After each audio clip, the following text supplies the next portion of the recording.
Hi all, welcome back to my channel. My name is Aisha Mandisa. I hope that you are well. On this channel we talk everything arts related with a special focus on the business side of things. With that said, this topic today stemmed from a situation that occurred on Twitter. Beijing Twitter to be exact. If you're not on Twitter, you should go. That is where it all goes down.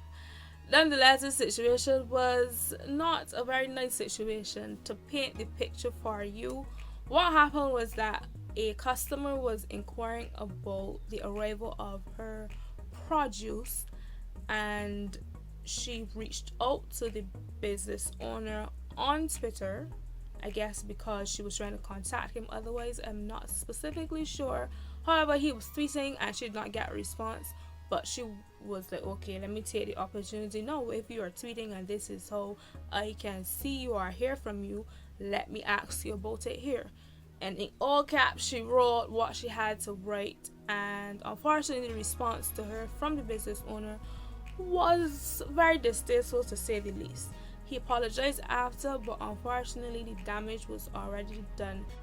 And that got my thoughts going about this word of professionalism. Like, do people know what it really is, how it is supposed to operate? Like, when you're feeling overwhelmed, what should you say, how should you say anything? Like, how does that operate in a practical sense in the real world? Like, what does it mean to be professional?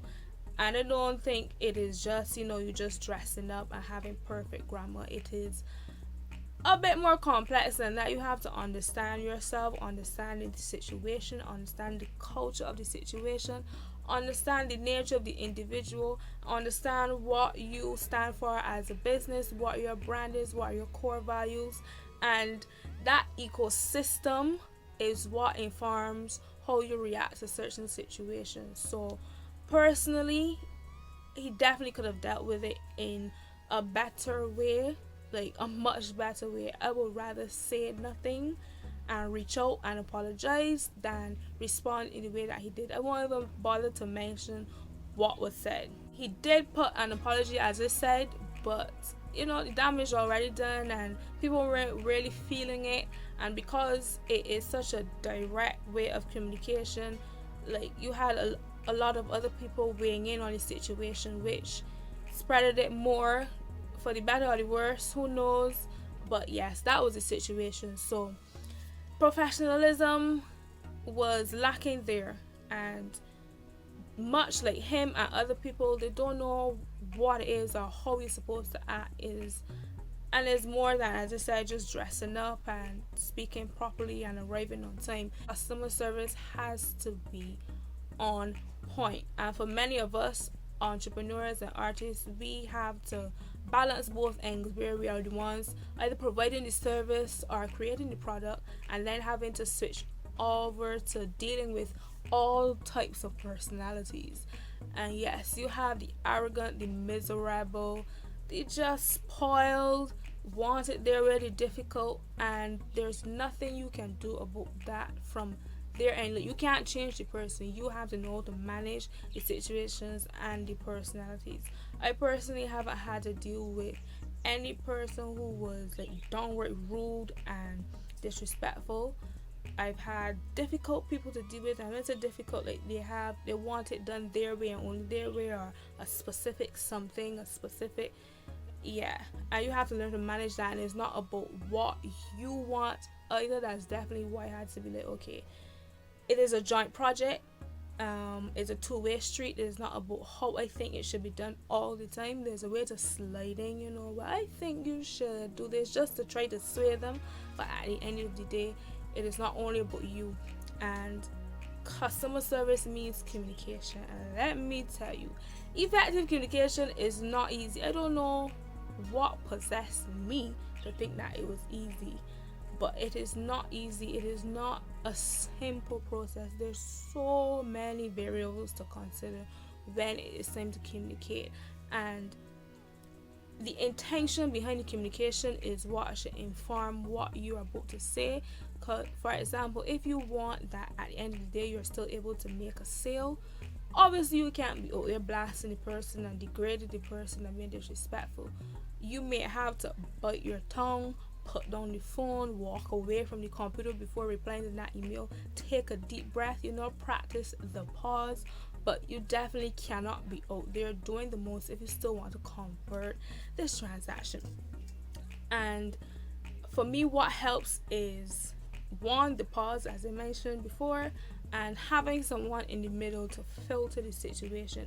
It could be a real person who manages your day-to-day activities, who responds to your emails, who answer your calls, or it could be a fake person. When I say fake, I mean as in you have separate business information from your personal information, or a separate email, so you are able to create this persona who's acting on behalf of the business.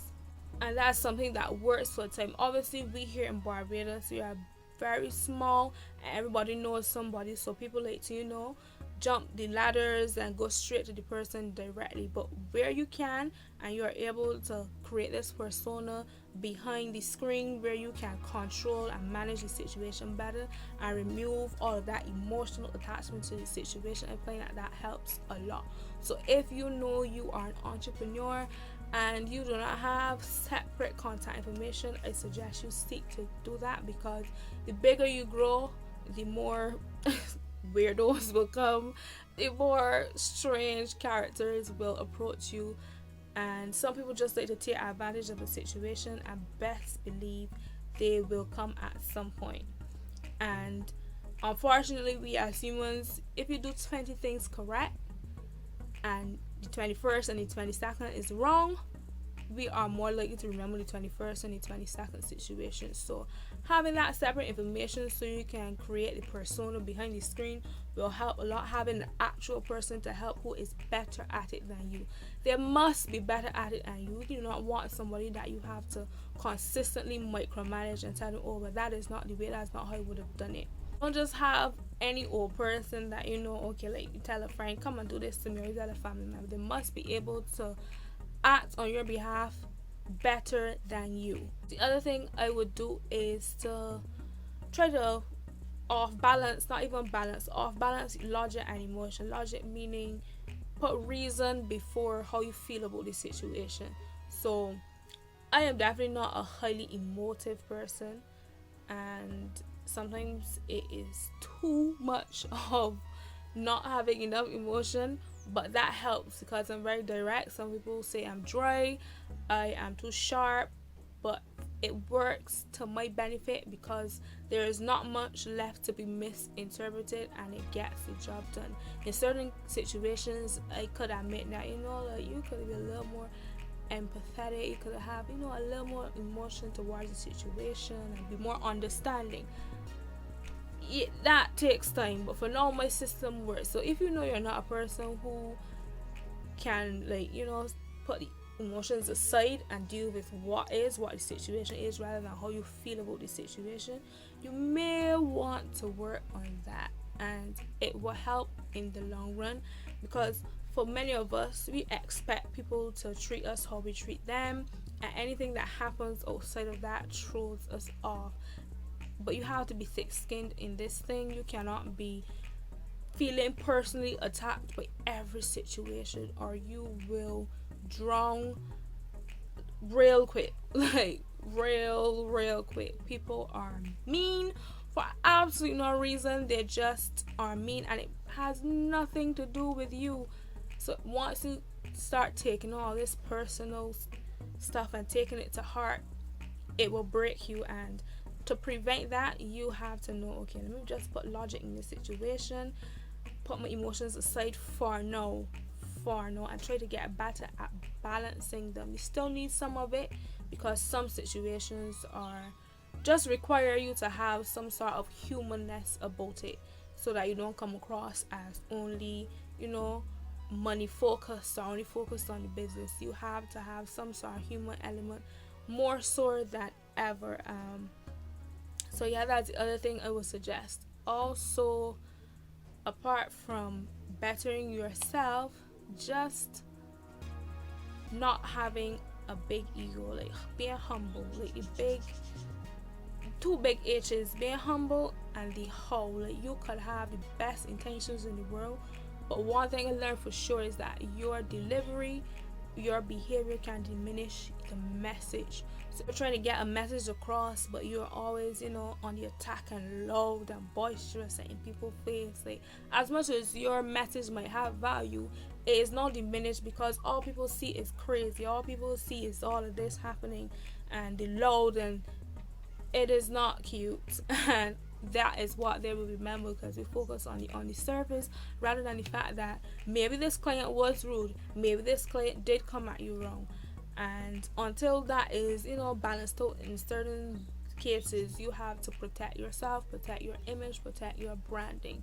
So that's just my thoughts surrounding that. There are people who are rude, disrespectful, and miserable. I am not one that, a client is always right, a customer is always right. No, they are not. But it is not your job to be out there like, I tell you that you're wrong and you who do the wrong thing, so that's why. And that is not what it is about. Because at any day, you still want that sale. So the intention behind the communication will inform what you will say. So if you know you want to resolve a situation and just part ways, do not have to part ways after a big brawl. You can just decide to agree to disagree and cut your losses then and there. So whatever you do, just take the high road. Try to understand the situation. Pause before you respond. Get somebody else that's better at it than you. You can even Google responses to complaints. You can do that. There are a lot of people do. I would have done it when I first started out. Like, I just didn't know what to say. Like, I know I couldn't say as I would normally say it, as if I was speaking to a friend. So I had to find a way to say it to protect myself and to protect the people that I was working on behalf of. And that is very, very important. If you don't know, admit you don't know and ask somebody. Draw from somewhere. You might get it wrong, but you also might get it right. And the more you get it right, the easier it will become and easier it will be to manage. So dealing with rude clients, it is hard. At times it's difficult, it's overwhelming, especially when you have to do both worlds, which is the creation, the providing, and also the engagement with customers. But it is possible. Many have gone before us and made it happen, and you definitely can too. So that is my thoughts surrounding this entire situation for now. And as more experiences come, I'm pretty sure it will be updated. But for now, I hope that this helps you to find different methods and understand that it is not about ego, it is a two-way street, and become a better business provider in this community. So yes, that is me for now, and I will see you in the next video. Thank you very much for watching.